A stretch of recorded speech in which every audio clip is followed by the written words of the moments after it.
नमस्कार दोस्तों, स्वागत है आपका अपनी YouTube channel education classes Ramu में आपका स्वागत करता हूं। दोस्तों, आज की वीडियो हमारा जो करंट अफेयर का वीडियो चल रहा था वो आज हमारा 5वां महीना है। ध्यान रखिएगा, आज हमारा 5वां महीना जो कि मई का महीना का करंट अफेयर जो है आज के वीडियो में हम देखने वाले हैं बिहार शिक्षक भर्ती से रिलेटेड। तो यूट्यूब एरिया से आपको मैं पढ़ा रहा हूँ और ये राष्ट्रीय करंट अफेयर हैं। सभी पॉइंट जितने भी दिए गए हैं ये सब राष्ट्रीय करंट अफेयर से रिलेटेड मैं वीडियो बना रहा हूं। तो समझिएगा, बिहार शिक्षक भर्ती में ज़्यादातर राष्ट्रीय पूछेगा, अंतर्राष्ट्रीय पर फोकस नहीं किया जाता है।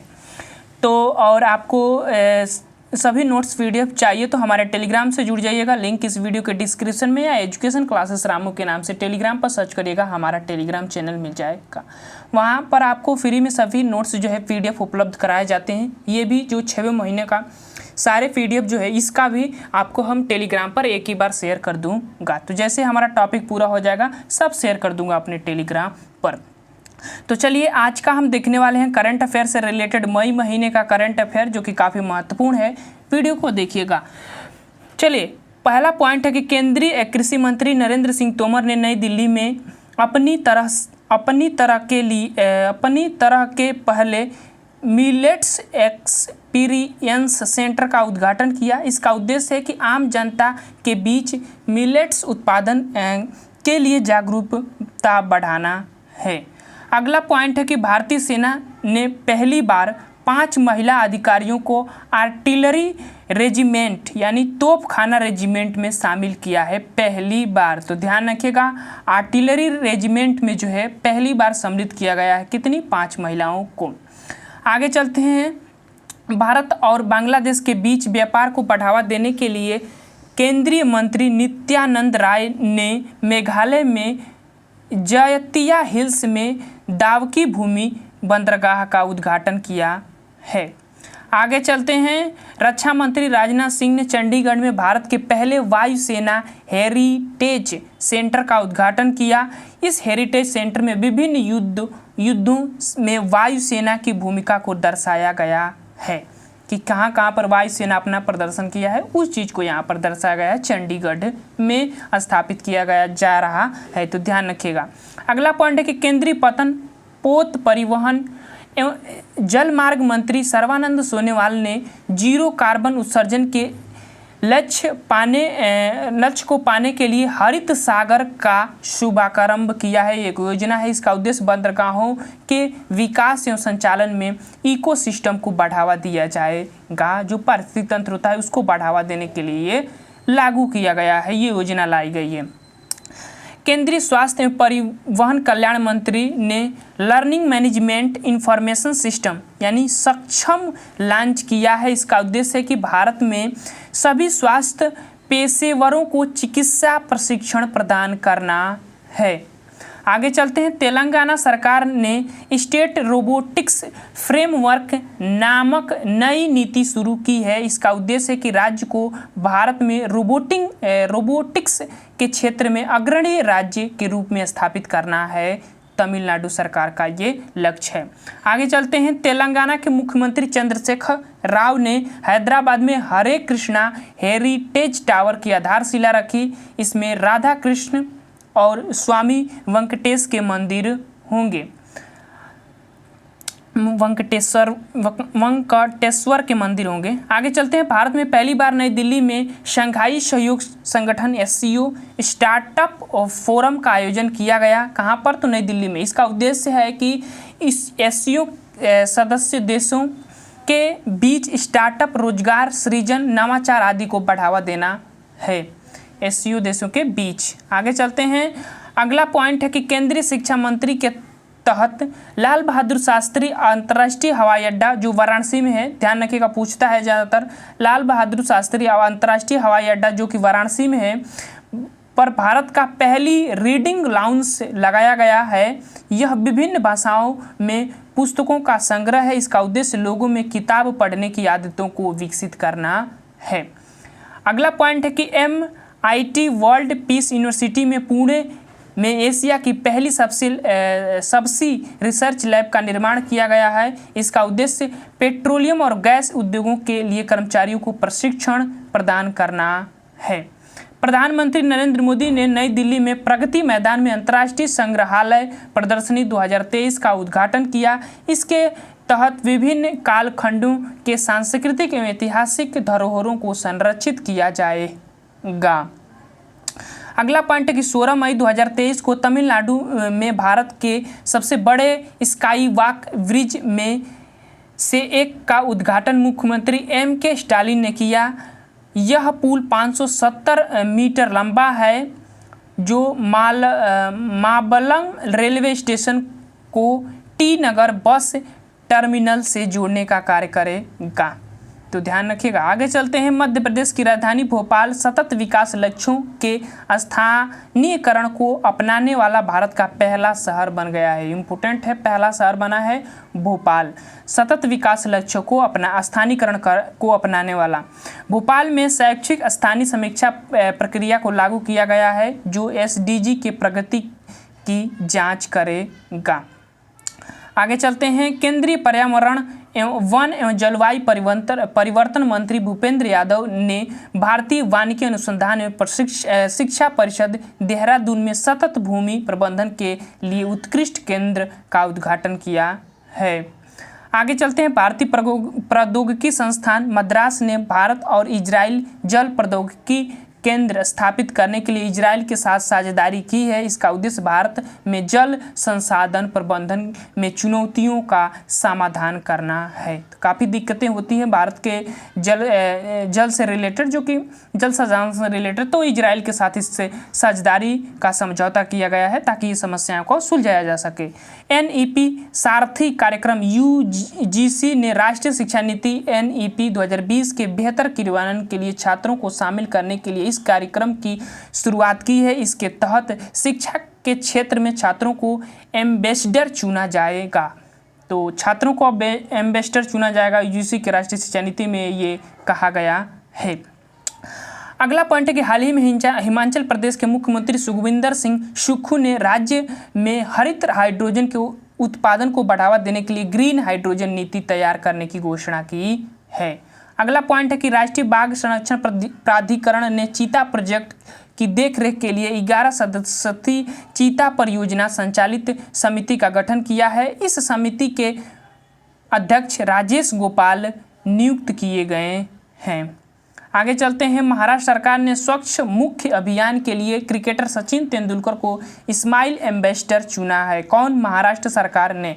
यह मौखिक स्वच्छता को बढ़ावा देने का अभियान है। आगे चलते हैं। भारतीय नौसेना के पूर्व अधिकारी अभिलाषा टामी गोल्डन ग्लोब रेस पूरी करने वाले भारत के पहले भारतीय बन गए हैं। इन्होंने समुद्र के रास्ते पूरी दुनिया का चक्कर लगाया और विश्व स्तर पर दूसरा स्थान हासिल किया। कौन? अभिलाषा टामी। तो ये चीज़ें ध्यान रखिएगा, बहुत महत्वपूर्ण व्यक्ति हैं, दूसरे स्थान पर आ गए हैं। उत्तर प्रदेश सरकार ने एक थीम पार्क रामलैंड बनाने की घोषणा की है जो डिज्नीलैंड की तरह होगा। यह भगवान राम की कहानी दिखाने के लिए लोगों का आकर्षण किया जाएगा। आगे चलते हैं। Uttar Pradesh school health programme के तहत बच्चों के लिए डिजिटल हेल्थ कार्ड बनाने वाला भारत का पहला राज्य बन गया है। इसके तहत बच्चों के स्वास्थ्य संबंधी रिपोर्ट ऑनलाइन डाउनलोड किया जा सकता है। तो उत्तर प्रदेश सरकार बना है पहला राज्य जो कि स्कूल हेल्थ प्रोग्राम के तहत। आगे चलते हैं। सभी बच्चों का हेल्थ कार्ड बनाया जाएगा उत्तर प्रदेश सरकार के द्वारा। उत्तराखंड में स्थित भगवान शिव के तुंगनाथ मंदिर को राष्ट्रीय महत्व का स्मारक घोषित किया गया है। यह मंदिर 1280 फीट की ऊंचाई पर स्थित है, 12,080 फीट की ऊंचाई पर। हाल ही में पंजाब चलने के अधिकार को लागू करने वाला भारत का पहला राज्य बन गया है। चलने के अधिकार को लागू करने वाला पंजाब जो है भारत का पहला राज्य बन गया है। इसका उद्देश्य है कि पैदल यात्री या साइकिल सवारों की मौतों की संख्या कम करना है। ज़्यादातर दुर्घटना होती थी, तो इसीलिए चलने के अधिकार को जो है पंजाब राज्य ने लागू कर दिया है और पहला राज्य भारत का बन गया है। तो ध्यान रखिएगा, बहुत महत्वपूर्ण है। केंद्रीय विदेश और सांस्कृतिक राज्य मंत्री मीनाक्षी लेखी ने नई दिल्ली में बुद्धम शरणम गच्छामि प्रदर्शनी का उद्घाटन किया। इसमें बौद्धिक संस्कृति को बढ़ावा प्रदर्शनी किया गया और श्रीलंका और म्यांमार के चित्र भी प्रदर्शित किए गए हैं। राष्ट्रीय फुटबॉल महासंघ में भारतीय फुटबॉल टीम के पूर्व कप्तान प्रदीप कुमार बनर्जी के सम्मान में 23 जून को AIFF ग्रास रूट डे के रूप में घोषित किया गया है। तो 23 जून को ध्यान रखिएगा, बहुत महत्वपूर्ण दिन है, करंट अफेयर्स के लिए तो महत्वपूर्ण है ये। भारतीय फुटबॉल टीम के पूर्व कप्तान प्रदीप कुमार बनर्जी के सम्मान में 23 जून को AIFF ग्रास रूट डे के रूप में घोषित किया गया है। पश्चिम बंगाल में स्थापित शांति निकेतन को यूनेस्को की विश्व विरासत सूची में शामिल करने की सिफारिश की गई है। शांति निकेतन रविंद्रनाथ टैगोर से संबंधित है, ध्यान रखिएगा। आगे चलते हैं। भारत के मुख्य न्यायाधीश वाई चंद्रचूड़ ने देश के ई कोर्ट तथा ई फाइलिंग को बढ़ावा देने के लिए ये फाइलिंग 2.0 लॉन्च किया है। ये इन्होंने योजना 50वें नंबर के मुख्य न्यायाधीश है, ये भी ध्यान रखिएगा, DY चंद्रचूड़। आगे चलते हैं। हाल ही में जारी एक रिपोर्ट के अनुसार GMR हैदराबाद इंटरनेशनल एयरपोर्ट दुनिया का सबसे समय का पाबंद एयरपोर्ट घोषित किया गया है। कौन? तो GMR हैदराबाद इंटरनेशनल जो एयरपोर्ट है। आगे चलते हैं। और केंद्रीय गृह मंत्री अमित शाह ने गुजरात के द्वारका में राष्ट्रीय तटीय पुलिस अकादमी की आधारशिला रखी। यह तटीय सुरक्षा में लगे पुलिस कर्मियों को प्रशिक्षण दिया जाएगा इस जो है राष्ट्रीय तटीय पुलिस अकादमी में। तो ठीक है, आगे चलते हैं। केंद्रीय गृह मंत्री सहकारिता मंत्री, तो दोनों ध्यान रखिएगा, गृह मंत्री और सहकारिता मंत्री अमित शाह ही है। तो अमित शाह ने नई दिल्ली में जनगणना भवन का उद्घाटन किया है। यहाँ 1981 से लेकर अब तक की सभी जनगणनाओं को संकलित किया गया है। आगे चलते हैं। कहाँ पर किया है? तो दिल्ली में किया है, ध्यान रखिएगा, बहुत महत्वपूर्ण पॉइंट है। हाल ही में गोवा में पर्यटन क्षेत्र के द्विपक्षीय सहयोग बढ़ाने के लिए उत्तराखंड के साथ समझौता किया गया है। आगे चलते हैं। केरल के मुख्यमंत्री ने केरल को भारत का पहला पूर्ण ई गवर्नेंस राज्य घोषित किया है। यहाँ सभी सार्वजनिक सेवाओं का संचालन ऑनलाइन माध्यम से होगा। तो पहला राज्य कौन बना? केरल। पटना नगर निगम सेंट्रल बैंक डिजिटल करेंसी का उपयोग करने वाला भारत का पहला नगर निगम बन गया है। तो बिहार शिक्षक भर्ती के लिए महत्वपूर्ण है। पहला नगर निगम कौन बना है? तो पटना नगर निगम सेंट्रल बैंकिंग डिजिटल करेंसी का उपयोग करने वाला भारत का पहला नगर निगम बन गया है। अब यहाँ डिजिटल मुद्राएं के जरिए भुगतान की सारी प्रक्रिया होगी। आगे चलते हैं। 1 से 5 सितंबर 2023 को केरल के तिरुवनंतपुरम में वैश्विक आयुर्वेदिक महोत्सव का आयोजन किया जाएगा। इसका उद्देश्य है स्वास्थ्य के क्षेत्र में आयुर्वेदिक चिकित्सकों को वैश्विक मंच पर एक साथ लाना होगा। आगे चलते हैं। प्रधानमंत्री नरेंद्र मोदी ने असम के पूर्वोत्तर भारत की पहली वंदे भारत ट्रेन की हरी झंडी दिखाई, जो कि गुवाहाटी से न्यू जलपाई के बीच जो है ये चलेगी। तो कहाँ से? गुवाहाटी से न्यू जलपाईगुड़ी के बीच। पूर्वोत्तर में पहला है वंदे भारत ट्रेन। आगे चलते हैं। प्रधानमंत्री नरेंद्र मोदी ने रेडियो कार्यक्रम में मन की बात में 100 एपिसोड होने पर जनशक्ति प्रदर्शनी का उद्घाटन किया। इसमें 12 भारतीय कलाकारों की कलाकृतियों को प्रदर्शित किया गया। आगे चलते हैं। हाल ही में दिल्ली सरकार ने ग्रीष्म ऋतु में वायु प्रदूषण से निपटने के लिए समर एक्शन प्लान जारी किया। इसका मुख्य उद्देश्य है कि धूल की समस्याओं का प्रबंधन किया जाएगा। तो समर एक्शन प्लान दिल्ली में जो है जारी किया गया है धूल की समस्याओं से निपटने के लिए या वायु प्रदूषण की समस्याओं से निपटने के लिए दिल्ली में।